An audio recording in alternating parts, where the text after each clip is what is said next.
ওয়াসসালাতু ওয়াসসালামু আলা রাসূলিল্লাহ আম্মা বা'দ।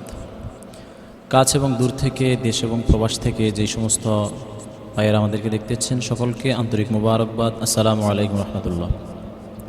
প্রিয় দর্শক শ্রোতা ভাই এবং বোন, আমরা আপনাদের সামনে উপস্থিত হয়েছি একটি গুরুত্বপূর্ণ বিষয় আপনাদের সাথে শেয়ার করার জন্য। সেটা হচ্ছে যে বর্তমান মাসটা, এটা হচ্ছে জিলকদ মাস, এবং জিলকদ মাসের প্রায় শেষের দিকের সময় এখন।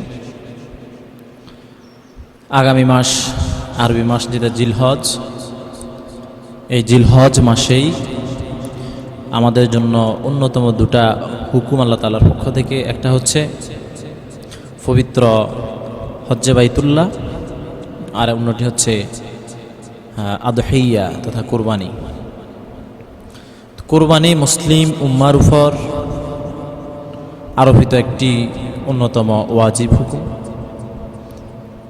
হজের মতো এখানেও বলা হয়েছে যারা সামর্থ্যবান সেই সমস্ত সামর্থ্যবান ভাই এবং বোনদের উপর কোরবানির বিধানটা এটা ওয়াজিব। কোরবানি করার জন্য কিছু শর্ত আছে, আমরা আপনাদের সামনে সেই শর্তগুলো আলোচনা করব। কোরবানির গুরুত্বপূর্ণ যেই সমস্ত মাসাইলগুলো মানব সমাজে জানা অত্যন্ত প্রয়োজন, সেই মাসলা মাসাইলগুলো সম্পর্কে আপনাদেরকে বলব। প্রথমে সংক্ষিপ্ত আকারে কোরবানির পরিচয়টা আমি আপনাদের সামনে করিয়ে দিই। কোরবানির পরিচয় হচ্ছে, আরেকটা বিষয় আমাদের মনে রাখতে হবে, আমরা এটা ব্যক্তিগত আলোচনা, দর্শক শ্রোতা ভাই এবং বোনের উদ্দেশ্যে কোরবানির মাসলাগুলো জানানোর জন্য এটা ব্যক্তিগত ভিডিও তৈরি করতেছি। এটা আমাদের কোনো জুমার আলোচনা নয়, যদিও আমাদের মেম্বার থেকে বলা হচ্ছে, আপনারা ভুল বুঝবেন না। আমাদের সাপ্তাহিক জুমার আলোচনাগুলো এই চ্যানেলের মাধ্যমে আপনাদের কাছে পৌঁছায়। রাসূল আকরাম সাল্লাল্লাহু আলাইহি ওয়াসাল্লাম একটা হাদিস বর্ণনা করেছেন। হাদিসখানার রাবি হচ্ছে হযরত যায়েদ ইবনে আরকামা রাদিয়াল্লাহু তাআলা আনহু। হযরত যায়েদ ইবনে আরকামা রাদিয়াল্লাহু তাআলা আনহু থেকে বর্ণিত, ক্বালা আসহাবু রাসূলিল্লাহি সাল্লাল্লাহু আলাইহি ওয়াসাল্লাম ইয়া রাসূলাল্লাহ।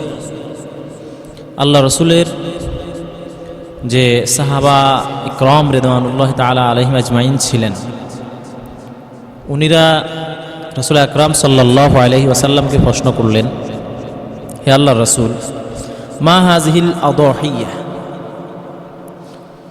হাযিহিল আদাহিয়্যু, যে কোরবানিটা কি? তখন আল্লাহ রাসূল বলেছেন, ক্বালা সুন্নাতু আবিকুম ইব্রাহিম, এটা হচ্ছে জাতির পিতা হযরতে ইব্রাহিম আলাইহিস সালাতু ওয়াস সালামের সুন্নাহ। আজকের জুমায় আমরা ইব্রাহিম ইসলামের কেন এটা সুন্নাহ, কেন সে বিষয়টা আলোচনা করেছি, আপনারা শুনবেন ইনশাআল্লাহ। ক্বালু ফামা লানা ইয়া রাসূলাল্লাহ, সাহাবায়ে কেরাম আরজ করলেন, হে আল্লাহর রাসূল, এই কোরবানিতে আমাদের জন্য কি ফজিলত আছে? তখন আল্লাহ রাসূল সাল্লাল্লাহু আলাইহি ওয়াসাল্লাম বললেন, ক্বালা বিকুল্লি শা'রাতিন হাসানাতুন, কোরবানির পশুর গায়ে যে পশম আছে, যতগুলো পশম আছে, সবগুলা পশমের বিনিময়ে কোরবানি দাতাকে আল্লাহ রাব্বুল আলামিন সওয়াব দান করবেন, হাসানা দান করবেন, জাযা দান করবেন। ক্বালু ফাসসুফু ইয়া রাসূলাল্লাহ, সাহাবায়ে কেরাম খুব আশ্চর্য হয়ে বললেন, হে আল্লাহর রাসূল, কোরবানির মানে একটা পশু, সেটা গরু হোক, ছাগল হোক, বেড়া হোক, মহিষ হোক, উট হোক, চতুষ্পদ একটা প্রাণীর শরীরে তো অসংখ্য পশম, বহু পশম, এত পশমের বিনিময়ে আমরা সওয়াব পাবো? তখন আল্লাহ রাসূল বললেন, ক্বালা বিকুল্লি শা'রাতিন মিনাস সুফি হাসানাতুন, হ্যাঁ, পশুর শরীরে যত পশম আছে সব পশমের বিনিময়ে আল্লাহ রাব্বুল আলামিন তোমাদেরকে নেকি দান করবেন, বিনিময় দান করবেন। কোরবানির দিন, যেদিন কোরবানি, আমরা জানি 3টা দিন আমাদের জন্য কোরবানি করার হুকুম রয়েছে। 3টা দিনে, জিলহজ মাসের 10 তারিখ, 11 তারিখ, 12 তারিখ, এই 3 তারিখ ইয়ামুন নহর, এই 3 দিনকে বলা হয়। তো এই 3 দিনে মহান আল্লাহ রাব্বুল আলামিনের নিকট সবচেয়ে পছন্দনীয় কাজ কি, আল্লাহর নিকট কোন কাজটা সবচেয়ে বেশি পছন্দনীয়, সে সম্পর্কে রাসূল আকরাম সাল্লাল্লাহু আলাইহি ওয়াসাল্লাম বলেছেন, হযরত আয়েশা সিদ্দিকা রাদিয়াল্লাহু তাআলা আনহা থেকে একটা হাদিস বর্ণিত, আন্না রাসূলুল্লাহ সাল্লাল্লাহু আলাইহি ওয়াসাল্লাম, রাসূল আকরাম সাল্লাল্লাহু আলাইহি ওয়াসাল্লাম বলেন, ক্বালা মা আমিলা আদামিয়্যুন ইয়াওমান নাহরি হাব্বু ইলাল্লাহি মিন হিরাকিদ দাম্মি। ঈদুল আযহার দিনে তথা কুরবানির দিনে আল্লাহ তাআলার নিকট সবচেয়ে হাব্বু ইলাল্লাহ ইসমে তাফজিলের সিগা ব্যবহার করে আল্লাহ রাসূলটার তাকিদ বোঝাচ্ছেন, গুরুত্ব বোঝাচ্ছেন। ইসমে তাফজিল জেনারেল শিক্ষিত ভাইরা বুঝবেন, এটাকে সুপারলেটিভ ডিগ্রি বলা হয়। ডিগ্রির যে প্রকারভেদ, সুপারলেটিভ ডিগ্রি বলা হয়, যেটা সর্বোচ্চ সম্মান, সর্বোচ্চ গুরুত্ব, সর্বোচ্চ মর্যাদা বোঝানোর জন্য যে শব্দ ইউজ করা হয়, আহাব্বু। আল্লাহর নিকট সবচেয়ে মর্যাদাবান যে কাজ, সেই কাজটা হচ্ছে যে মিন ইহরাকিদ দাম্মি, পশুর রক্ত প্রবাহিত করা। যে এই দিন অর্থাৎ জবে করা আল্লাহর নিকট এটা হচ্ছে সবচেয়ে পছন্দনীয় কাজ। এই কাজটাকে আল্লাহ তাআলা অধিক পছন্দ করেন এবং আল্লাহ রাসূল এটাকে অধিক গুরুত্ব দিয়েছেন। ইন্নামা লাতাতি ইয়াউমাল কিয়ামাতি বিকুরুনিহা ওয়া আশআরিহা ওয়া আজলাফিহা, যে পশু প্রবাহিত হওয়ার মাধ্যমে পশুর যে রক্ত, পশুর যে গোশত, পশুর যে পশম, পশুর যে খুর, এই সমস্ত অংশগুলো, এগুলা আল্লাহ তাআলার নিকট বিশেষ মর্যাদায় পৌঁছে যায়। এগুলো আল্লাহর নিকট পৌঁছে যায়। ওয়া ইন্নাদ দাম্মা লা ইয়াকউ মিনাল্লাহি বিমাকানিন ক্বাবলা আন ইয়াকউ মিনাল আরদি ফাতিবু বিহা নাফসান। এই সমস্ত বস্তুগুলো এটা রক্ত জমিনে পড়ার আগেই আল্লাহ তাআলার নিকট এক বিশেষ মর্যাদায় পৌঁছে যায়। আল্লাহ রাসূল বলেছেন, অতএব তোমরা আনন্দ চিত্তে কোরবানি করো, যে আনন্দিত মনে প্রফুল্ল হয়ে তোমরা কোরবানি করো। এখন আসুন, সমাজে সামর্থ্যবান, অসামর্থ্যবান এবং সমাজে গরিব দুঃখী মানুষও আছে যারা আসলে কোরবানি দেওয়ার মতো সামর্থ্য রাখে না। তারা হয়তো এই হাদিসগুলো শুনে আফসোস করবে যে ধনীদের জন্য ফজিলত অর্জনের একটা বিশাল সুযোগ আল্লাহ তাআলা করে দিয়েছেন, কিন্তু আমরা গরিবরা তো এই সুযোগ থেকে বঞ্চিত হয়ে গেলাম। এটা আসলে এই ধারণাটা অমূলক, ভিত্তিহীন ধারণা। কারণ Islam as a complete code of life, যে একজন মানুষের জীবনে পরিপূর্ণ যে দিক নির্দেশনা, পরিপূর্ণ যে বিধান, একটা দিন জীবন ব্যবস্থা হিসাবে ইসলামটা একজন মানুষের জন্য এটাকে পরিপূর্ণ করে দেওয়া হয়েছে। সুতরাং এখানে ধনী গরিবের কোনো ভেদাভেদ নাই, সকলে আল্লাহর বান্দা, আল্লাহর নিকট সকলের মর্যাদাই সমান। একজন গরিব, তার যদি সামর্থ্য না থাকে, তিনিও কোরবানি না করে কোরবানির যে ফজিলত, এই ফজিলত তিনি পেতে পারেন, তবে তাকে কিছু কাজ করতে হবে। সেই কাজগুলো সম্পর্কে হাদিস শরীফে এসেছে, আন আব্দুল্লাহ ইবনে উমর আমর ইবনে আসিম রাদিয়াল্লাহু তাআলা আনহুমা, হযরত আব্দুল্লাহ ইবনে আমর ইবনে আস রাদিয়াল্লাহু তাআলা আনহুমা থেকে বর্ণিত, আন্না রাসূলুল্লাহ সাল্লাল্লাহু আলাইহি ওয়াসাল্লাম ক্বাল, আল্লাহ রাসূল সাল্লাল্লাহু আলাইহি ওয়াসাল্লাম বলেন, ক্বালা লিরাজুলিন উমিরতু বিয়াউমিল আযহা ঈদান জাআলাল্লাহু আযজা ওয়া জাল্লা লিহাযিহিল উম্মাহ। আল্লাহ রাসূল সাল্লাল্লাহু আলাইহি ওয়াসাল্লাম এক ব্যক্তিকে বললেন যে ইয়াউমুল আযহাকে তোমাদের জন্য, যে ইয়াউমুল আযহা যেটা, সেটাকে অর্থাৎ ঈদের দিন করার জন্য ইসলাম এক ব্যক্তিকে বললেন, কোরবানির দিনকে ঈদের দিন করার জন্য আল্লাহ তাআলা তাকে আদেশ দিয়েছেন। যে কোরবানির যে দিনটা ইয়ামুন নহর যেটা, সেটাকে ঈদের দিন করার জন্য আল্লাহ তাআলা আল্লাহ রাসূলকে আদেশ দিয়েছেন। ফাকাল আর-রাজুলু আরাইতা ইন লাম আজিদ ইল্লা মানিহাতান আও উনসা ফাদহিয়া বিহা। ওই ব্যক্তি বললেন যে কাউকে, অর্থাৎ আমাকে যদি কেউ দুধ পান করার জন্য একটা পশু সদকা করে, সেটা ছাড়া যদি আমার কাছে আর কোনো পশু না থাকে, তাহলে আমি কি কোরবানি করতে পারবো? তাহলে আমাকে কি কোরবানি করতে হবে? তখন আল্লাহ রাসূল সাল্লাল্লাহু আলাইহি ওয়াসাল্লাম বললেন, ক্বালা লা, যে না, তোমাকে কোরবানি করতে হবে না। তোমার উপর যদি সামর্থ্য না থাকে, তাহলে তোমাকে কোরবানি করতে হবে না। তখন তার কাজ কি? আল্লাহ রাসূল বলেছেন, ওয়ালাকিন তাআখুযু মিন শা'রিকা ওয়া তুকাল্লিমু আসফারাকা ওয়া তাকুসসু শারিবাকা ওয়া তাহলিকু আনাতাকা। তোমাকে অতিরিক্ত কিছু কাজ করতে হবে। এই দিনগুলোতে তোমাকে চুল কাটতে হবে, নখ কাটতে হবে, মোচকে ছোট করতে হবে এবং শরীরের উৎপষ্ট যে পশমগুলো, অর্থাৎ যেটাকে আমাদের নাভির নিচের পশম বলা হয়, সেই পশমগুলোকে কাটতে হবে। যদি আমরা তা করতে পারি তাহলে আল্লাহ রাসূল বলেছেন যে আমরা উদহিয়াতুকা ইনদাল্লাহি আযজা ওয়া জাল্লা ফাযালিকা তামামু উদহিয়াতিকা ইনদাল্লাহি আযজা ওয়া জাল্লা, যে আমরা কুরবানির যে পরিপূর্ণ সওয়াব, সেই সওয়াবটা আল্লাহ তাআলা আমাদেরকে দিবেন, তামাম পরিপূর্ণ করে দিবেন, সেই সওয়াবটা আমরা পাবো। অপর এক হাদিসে এসেছে এই কাজটা করার জন্য আমাদেরকে কিছু ফর্মালিটি মেনটেন করতে হবে। সেই ফর্মালিটিটা হচ্ছে জিলহজ মাস শুরু হওয়ার আগে তথা জিলকদ মাসের শেষে ভিতরে যদি আমরা এই কাজগুলো করি, নখ কাটা, মোচ কাটা, গোফ কাটা এবং চুল কাটার বিষয়গুলো, তাহলে এরপরের 10 দিন অর্থাৎ 1 থেকে 10 তারিখ পর্যন্ত এই কাজগুলো যদি না করি তাহলে আমরা এই প্রতিদানের বিষয়ে সংশয়মুক্ত থাকব।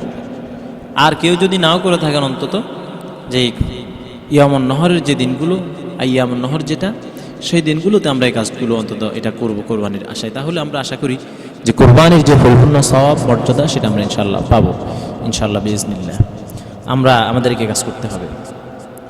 আর সামর্থ্যবান ব্যক্তি যে কোরবানি, সামর্থ্যবান ব্যক্তি যদি কোরবানি না দেয় তাহলে তার বিধান কি? সামর্থ্যবান ব্যক্তি কোরবানি না দিলে ক্ষতি কি হবে? হ্যাঁ, এখানে কিছু ক্ষতি আছে। সেই ক্ষতিগুলো সম্পর্কে রাসূল আকরাম সাল্লাল্লাহু আলাইহি ওয়াসাল্লাম বলেছেন যে আন আবি হুরায়রা রাদিয়াল্লাহু আনহু, হযরত আবু হুরায়রা রাদিয়াল্লাহু তাআলা আনহু এই হাদিসখানা বর্ণনা করেছেন, আন্না রাসূলুল্লাহ সাল্লাল্লাহু আলাইহি ওয়াসাল্লাম قال, রাসূল আকরাম সাল্লাল্লাহু আলাইহি ওয়াসাল্লাম বলেছেন, মান কানা লাহু সাআতুন ওয়া লাম ইউদহি ফালা ইয়াকরাবান্না মুসাল্লানা, যার ওয়াসাআত আছে, সামর্থ্য আছে, সামর্থ্য থাকার পরেও যে ব্যক্তি কোরবানি করলো না সে যেন আমাদের ঈদগাহে না আসে। সেই জন্য এটা আল্লাহ রাসূল তাকে খুবই বৎসনা এবং রাগান্বিত হয়ে আল্লাহ রাসূল সাল্লাল্লাহু আলাইহি ওয়াসাল্লাম এ কথা বলেছেন।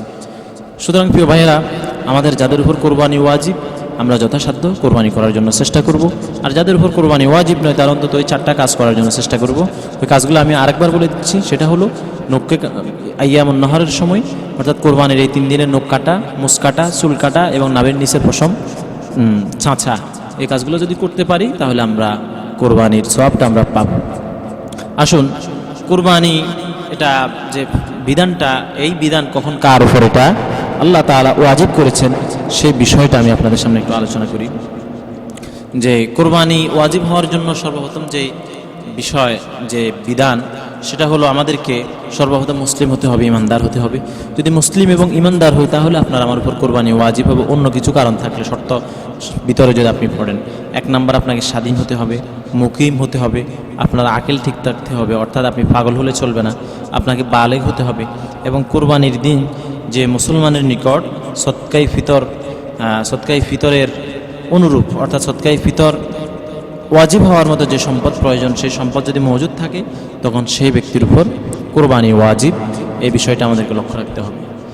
এছাড়াও আরও কিছু বিধান আছে। যদি কোনো ব্যক্তি কোরবানির সময় সরই মুসাফির থাকে তাহলে তার উপর তখন কোরবানি তাৎক্ষণিক ওয়াজিব নয়, তিনি পরে দিতে পারবেন বা তার পক্ষ থেকে কেউ দিতে পারবে। আর একটা গুরুত্বপূর্ণ মাসলা, সেটা হলো স্ত্রীলোক যদি নেশাবের মালিক হয়, অর্থাৎ স্ত্রীলোকের উপর যদি আলাদা নেশাব থাকে, সেই নেশাবের আলোকে যদি তিনি অর্থাৎ নেশাব বলতে আমি বোঝাচ্ছি আমাদের স্ত্রীরা যেরকম কানে, গলায়, নাকে এবং শরীরের বিভিন্ন অঙ্গে গহনা ব্যবহার করেন, সোনা রূপা, এই সোনা রূপাগুলার যে দাম, শরীয়তের যে নির্দেশ 7.5 তোলা বা 52 তোলা সোনা বা রূপার যে নেশাব, এই নেশাবের আওতায় যদি কারো কাছে এরকম সম্পদ মজুদ থাকে তাহলে তার উপর কোরবানি ওয়াজিব, তখন তাকে কোরবানি দিতে হবে। আর এছাড়া যদি তিনি নেশাব পরিমাণ সম্পদের মালিক না হন, তার উপর ওয়াজিব নয়, কেউ যদি দিয়ে দেয়, তার স্বামী যদি তাকে মহব্বত করে দেয়, সেটা তার উপর নফল হবে। আরেকটা গুরুত্বপূর্ণ বিষয় আছে, সেটা হচ্ছে কোনো কোনো এলাকায় দেখা যায় এটা একই পিতার যদি একাধিক সন্তানাদি থাকে, এট এ টাইম যদি সবাই সামর্থ্যবান না হয়, এট এ টাইম সবাই সামর্থ্যবান না হলে তখন সকলের উপর তো কোরবানি ওয়াজিব না। আর তখন তাদের পক্ষ থেকে ইচ্ছে করলে তাদের বাবা দিতে পারবেন, নফল হবে।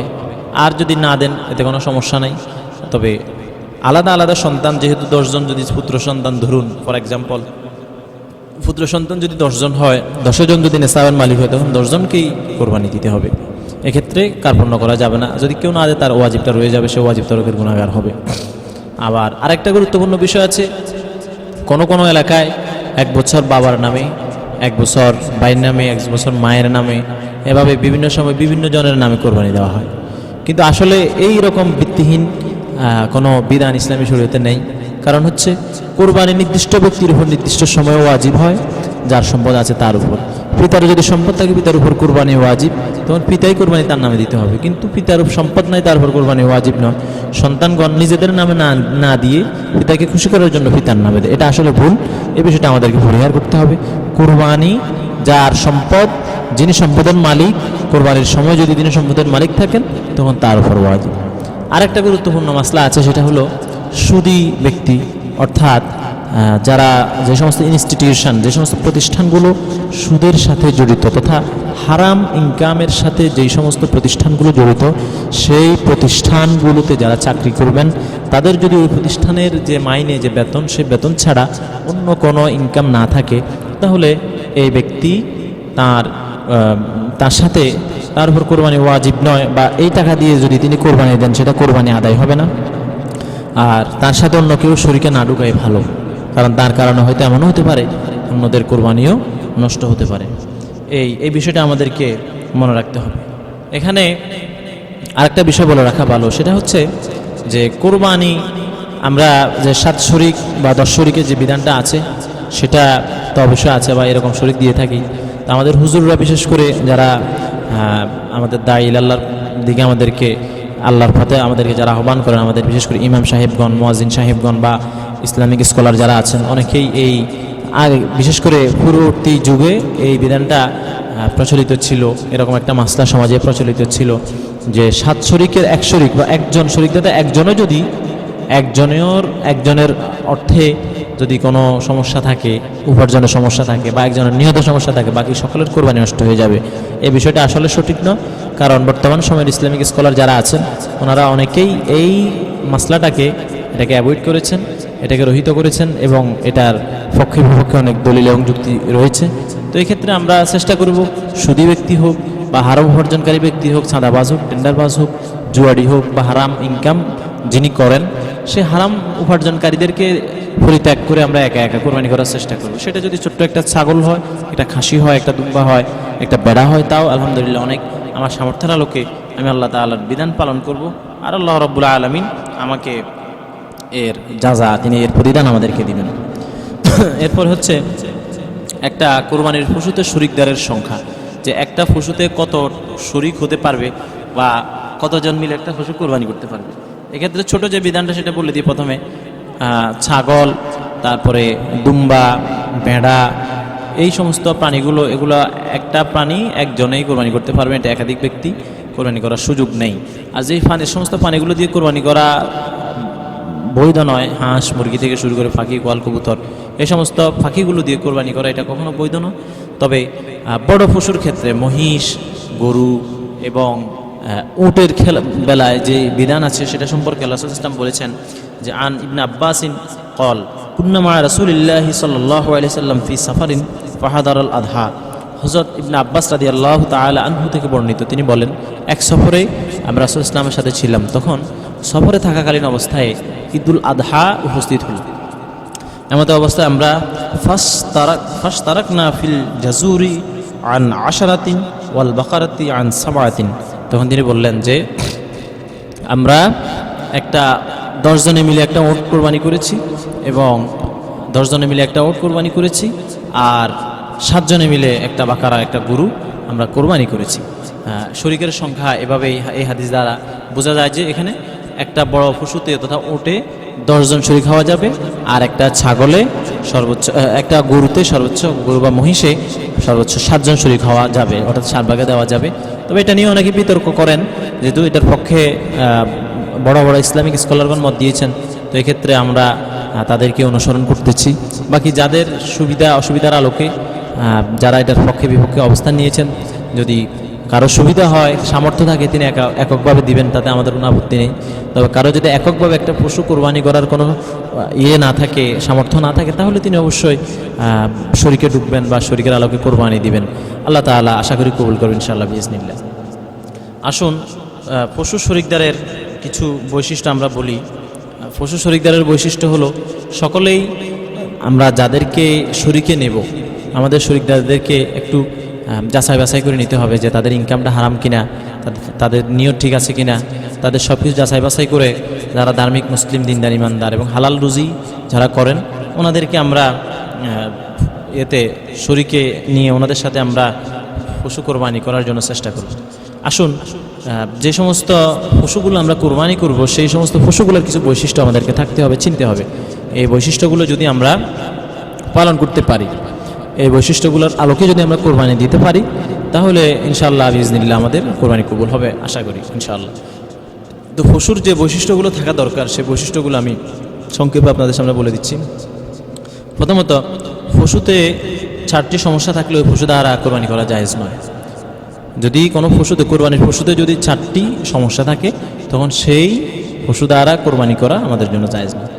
হযরত বারা ইবনে আযিব রাদিয়াল্লাহু তাআলা আনহু তিনি রাসূল আকরাম সাল্লাল্লাহু আলাইহি ওয়াসাল্লাম থেকে হাদিসখানা বর্ণনা করেছেন। ক্বালা সামি'তু রাসূলুল্লাহি সাল্লাল্লাহু আলাইহি ওয়াসাল্লাম, তিনি বলেন আমি রাসূল আকরাম সাল্লাল্লাহু আলাইহি ওয়াসাল্লামকে বলতে শুনেছি। তিনি রাসূল আকরাম সাল্লাল্লাহু আলাইহি ওয়াসাল্লাম তার হাত দ্বারা এভাবে 4টা পশুর কথা তিনি ইশারা দিয়েছেন। তো সেই যে সুবিধা অসুবিধাগুলো সেটা হলো আল্লাহ রাসূল ইসলাম যেটা বলেছেন সেটা হলো লা ইয়াজুজু, তোমাদের জন্য জায়েজ হবে না, মিনাদ দহাইয়া কোরবানি করা। লা ইয়াজুজু মিনাদ দহাইয়া, তোমাদের জন্য কোরবানি করা জায়েজ হবে না। আল আওরাউল বাইয়িনু আওরুহা, আল আওরাউল বাইয়িনু আওরুহা, যে পশুগুলো কানা, অর্থাৎ কোরবানির পশুগুলো যে সমস্ত পশুগুলো কানা এবং যে পশুগুলোর কানা হওয়াটা প্রকাশ্য, অর্থাৎ তার এক চোখ হোক দুই চোখ হোক, এক চোখ হইলে কানা বলে দুই চোখ হলে অন্ধ বলে। তো এক্ষেত্রে যদি এটা প্রকাশ্য হয়, দেখা যাচ্ছে সরাসরি সে পশুটা একটা চোখে দেখতেছে না অথবা তার দুই চোখে অন্ধ, তাহলে ওই পশুটা কোরবানির যোগ্য নয়। এরপরে বলা হয়েছে ওয়াল আরজাউল বাইয়িনু আরাজুহা, যদি পশুটা খোঁড়া হয়, খোঁড়া অর্থাৎ সে খোঁড়ায় হাঁটে যেটাকে বলা হয়, আমাদের দেশে ল্যাংডা বলা হয় যেটাকে, সেটা যদি হয় তাহলে এক্ষেত্রে যদি সেটা প্রকাশ্য হয় অর্থাৎ পশুটা তার ল্যাংড়া হওয়ার যে বিষয়টা, খোঁড়া হওয়ার বিষয়টা এটা প্রকাশ্য, এটা দেখা যাচ্ছে, তখন সেই পশু দ্বারা কোরবানি করা জায়েজ নয়। আল্লাহ রাসূল ইসলাম বলেছেন, আল্লাহ রাসূল বলছেন ওয়াল মারিদাতুল বাইয়িনু মারাদুহা, যে পশুটা রুগ্ন, পশুর শরীরে বিভিন্ন ধরনের রোগ থাকতে পারে, তো এই রুগ্নটা যদি প্রকাশ্য হয় যেটা সরাসরি দেখা যাচ্ছে, ওই পশুটা কোরবানি হওয়ার যোগ্য নয়। শেষ অংশ হচ্ছে ওয়াল আজফাউল্লাতি লা তুনকি, যে পশুটা দুর্বল, অত্যন্ত দুর্বল, যার দুর্বলতা এমন বেশি, যার হাঁটে মজ্জা নাই, সে হেঁটে কোরবানির স্থান পর্যন্ত যেতে পারতেছে না, ওই সমস্ত পশু দ্বারাও কোরবানি করা আল্লাহ রাসূল ইসলাম এটাকে জায়েজ বলেন নাই। এরপরে আরও 2টা বৈশিষ্ট্য আছে। চোখ এবং কান দেখে পশু ক্রয় করার বিষয়ে আল্লাহ রাসূল বলেছেন যে পশুর চোখ এবং কান দেখে ক্রয় করার জন্য। এখানে সাহাবায়ে আরজ করেছেন হযরত আন্না সালামাতা ওয়াহু ইবনু কুহাইলিন, তার থেকে একটা হাদিস বর্ণিত হয়েছে, রাসূল ইসলাম আদেশ করেছেন আমার আনা রাসূলুল্লাহ সাল্লাল্লাহু আলাইহি সাল্লাম আন নাস্তাশরিফাল আইনা ওয়াল উজনা, যে আল্লাহ রাসূল আদেশ করেছেন আমরা যেন পশু খরিদ করার সময় পশুর চোখ এবং তার যে পশুর চোখ এবং কান, এই 2টা জায়গায় 2টা অঙ্গ আমরা দেখে পশু খরিদ করতে পারি। আরেকটা বিষয় হচ্ছে পশুর শিং ভাঙ্গা পশু কোরবানির জন্য নিষিদ্ধ ঘোষণা করেছেন আল্লাহ রাসূল ইসলাম। রাসূল ইসলাম বলেছেন নাহা রাসূলুল্লাহ সাল্লাল্লাহু আলাইহি ওয়াসাল্লাম, রাসূল ইসলাম নিষেধ করেছেন আইয়ুদহা বিআদাবিল করনি ফাযাকারতু যালিকা লিসাঈদ ইবনুল মুসাইয়িব ক্বাল নাআম ইল্লা আদাবান নিসফি ওয়া আকসারু মিন যালিকা। তিনি বলেছেন রাসূল ইসলাম নিষেধ করেছেন যে শিং ভাঙ্গা পশু দ্বারা কোরবানি করতে। তখন তিনি হযরত সাঈদ ইবনে মুসাইয়িব রাদিয়াল্লাহু তাআলা আনহুর সাথে এই বিষয়টা শেয়ার করলে হযরত সাঈদ ইবনে মুসাইয়িব বলেন যে পশুর শিং যদি অর্ধেক অথবা তার চাইতে বেশি ভাঙা হয় তখন সেই পশু দিয়ে কোরবানি করা ঠিক হবে না, কোরবানি করা জায়েজ হবে না। প্রিয় দর্শক শ্রোতা ভাই বোন, আমরা পশুর এই সমস্ত গুরুত্বপূর্ণ বিষয় যেগুলো হাদিসের আলোকে আল্লাহ রাসূল ইসলাম বলেছেন সেই বিষয়গুলো আমরা আপনাদের সামনে আলোচনা করেছি। আল্লাহ তাআলা আমাদেরকে উক্ত বিষয় দেখে পশু ক্রয় করার তৌফিক দান করুক। হুজুরের পরবর্তী ওয়াজ আসিতেছে আমাদের ইউটিউব চ্যানেলে, তাই সাবস্ক্রাইব করে সাথেই থাকুন।